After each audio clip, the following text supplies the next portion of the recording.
This is breaking news. Brother Polight, the well-known polygamist and scammer of the conscious community, whose government name is Michael Nowak, has been arrested in Miami for sexually assaulting a 14-year-old girl in a hotel room who is the daughter of his girlfriend for over 1 year.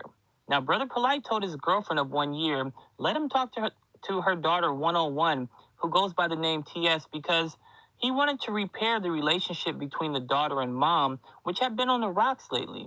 He planned on taking the 14-year-old to a nightclub in Miami. When he arrived, he noticed it was closed.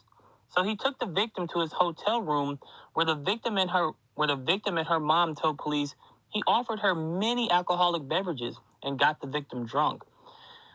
He then started to grope and caress her while dancing. The victim then told police she saw Polight pull out his penis before blacking out. When she started coming into consciousness again, she said Polight was on top of her, shoving his fingers down her throat. My guess is to sober her up and make her throw up the alcohol. Next, he took the victim to her mom's hotel, where the mom noticed her daughter was drunk and her lips and throat area were swollen like crazy and red. She called the police and rushed her to the hospital, where they did a full rape kit and took semen samples. And later the police arrested Brother Polight for sexual assault.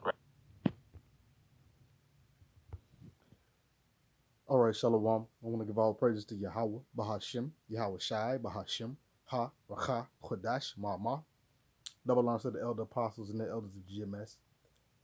Salutations to the sincere Aki and pushing his truth and sincerity around the four corners of this earth. And also double honors to my elder of this camp as well, Harawan Ban Yasharala. I'm the Car Kharab Ban Yasharala, coming out of the Lions Den camp here in Jacksonville, Florida. And today I'll be coming out with a lesson. And as you can see, you know, this guy here, he was always bad mouthing the elders, calling the elders what, rapists and molesters of minors. And then look what you have now, how the tables turn. See, what goes around comes around. And see, the thing about it, when he was doing what he was doing, he was spreading lies. It was a doctrine that was in the scriptures, and the elders clearly broke it down numerous times to make it understandable. But now he kept running with it. Now look, the Most High got him on charges for what? For rape. But let's continue. This is Deuteronomy chapter 7. I'm going to start at verse 9. It says, know therefore that the Lord Yahweh thy power, he is Yahweh, the faithful power, the faithful God, which keepeth covenant and mercy with them that love him and keep his commandments to 1,000 generations. So there was only one power. And he keep his covenant and his mercy with them that love him.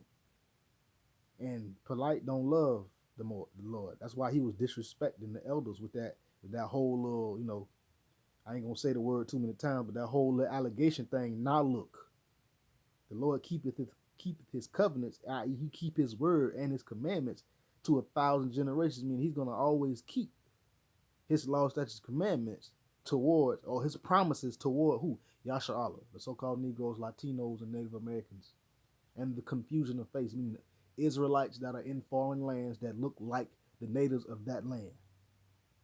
But let's continue. Verse 10, and reapeth them, O Salakia, and repayeth them that hate him to their face. And that's what the Lord did to Polight. He repaid Polight to his face because Polight hates the Lord. But again, and repayeth them that hate him to their face, to destroy them. He will not be slack to him that hateth him. He will repay him to his face. And that's just what happened to your boy Polight. The Lord repaid him to his face with the same thing that he was alleging the apostles were doing. Alleging them to be, you know, we'll say assaulters of minors. But look, here you go in jail for an assault of a minor. Abuse of a minor. She was 14. So now what? The Lord just repaid Polight to his face because Polight hate Yahweh Shai. So now, see what happens? The Lord ain't playing. Let's go to Sirach. chapter 1, verse 29. Be not an hypocrite in the sight of men, and take good heed what thou speakest. So don't be a hypocrite in the sight of men. This here allegation, this here uh uh, uh charge, yeah, not guess what? You say don't be a hypocrite. Well, this makes Polight look like a hypocrite in the sight of men. The Lord said you don't be like that. And take good heed to what you speak, meaning pay attention to what you're saying, because it could come back on you. He wasn't expecting this. Verse 29. Exalt not thyself, lest thou fall and bring dishonor upon thy soul. And he was always raising himself up to be this righteous, conscious, deep as a puddle dude. Well, he just brought dishonor upon his soul with the tomfoolery that he's being charged with. But again, exalt not thyself, lest thou fall and bring dishonor upon thy soul.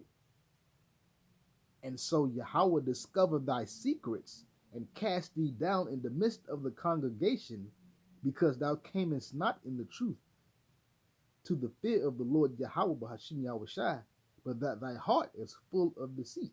So don't exalt yourself, lest the Lord cast you down and you end up bringing dishonor to yourself, and the Lord discover your secrets. The Lord done put that out there. That's a stain on Polight, an indefinite stain. You already know how Esau treat them kind of charges. Those charges don't go nowhere. They stick like glue. The Lord casted him down in the midst of his congregation. You know what I'm saying? Why? Because he wasn't coming in the truth to begin with. Because early in the video, the dude said he was a scammer of the supposed conscious community.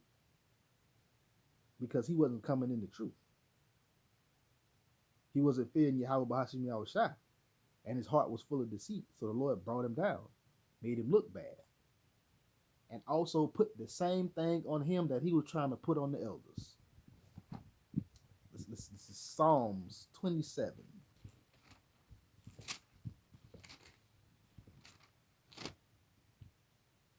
And 2. When the wicked, even mine enemies and foes, come up to eat up my flesh, they stumbled and fell. And that's what happened to this guy. The wicked, he's part of the wicked.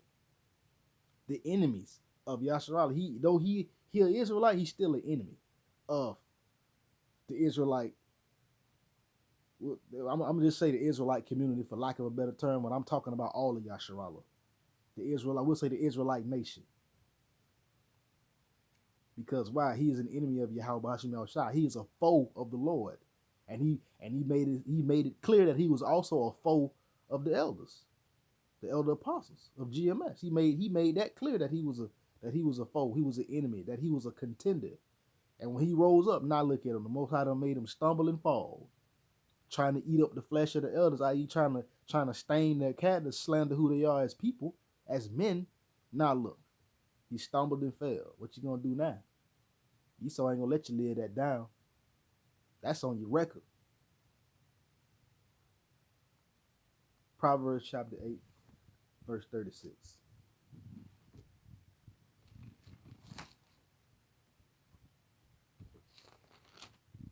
It says, but he that sinneth against me wrongeth his own soul. All they that hate me love death.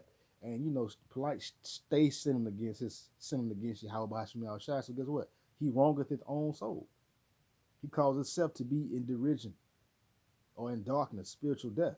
And all they that hate the Lord, and we already know Polight hate Yahweh Hashem Yahushai. He hate this truth. So because he hate this truth, guess what? He loves death.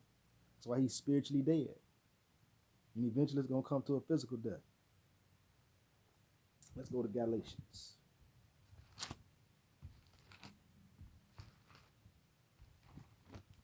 Yep, how the tables have turned.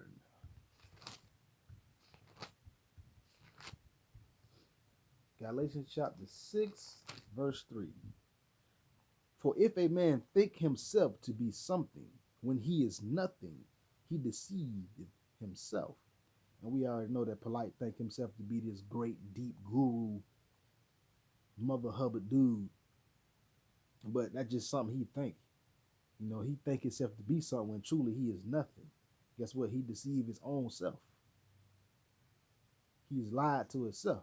It's like it. Let's continue. Let's jump down to verse 7.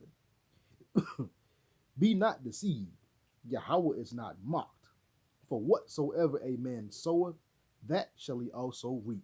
So do not be deceived. Whatever you sow, whatever you put in, you getting out. What did he sow? He sowed slander of the elders, the elder apostles. He sold of putting the title of assaulters of minors. Now look, you reap what you sow. Verse 8. For he that soweth to his flesh shall reap corruption. And that's what's going on with Polight. He sows into his flesh. So guess what? He reaps corruption. He now has a blot upon his character that he's going to try like hell to downplay or try to live down. You ain't going to live this down, buddy. You are now a rapist. But let's continue. For he that soweth to his flesh shall reap of the flesh corruption, but he that soweth to the Spirit shall of the Spirit reap life everlasting. See, when you sow into your flesh, you're going to reap corruption, but when you sow into the Spirit, you're going to reap life everlasting. But we already know what Polight did. He sowed into his flesh. Look what it has gotten him now. Last point.